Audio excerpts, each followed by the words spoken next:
1. Get a leather belt with a buckle. The buckle is necessary since it acts as the locking mechanism.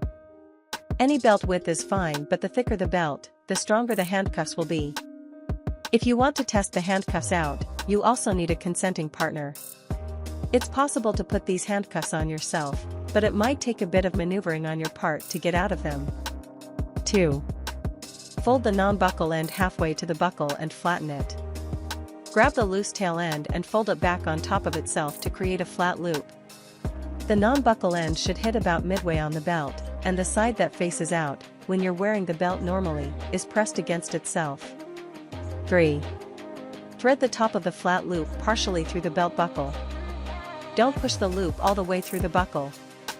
The non-buckle end needs to remain on the outside of the buckle, you'll be using it to tighten the cuffs. 4. Create one large cuff or circle with the loop. Manipulate the belt to form a big circle, tugging and tightening in a few different spots so the belt doesn't lose shape. You're essentially forming a loop within a loop, with the non-buckle tail end sticking out. 5. Adjust the size of the cuff to fit who or whatever you're cuffing.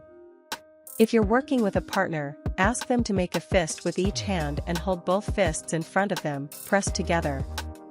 Slip the large cuff over both hands and use the tail end to adjust the cuffs to fit their wrists. If you're cuffing yourself, sit down and slip both wrists through the cuff loop. Then, use your foot to tighten the cuffs to the size you want. Don't cuff yourself too tight, though, or you won't be able to wriggle out. You'll have to ask someone for help, and good luck explaining this one.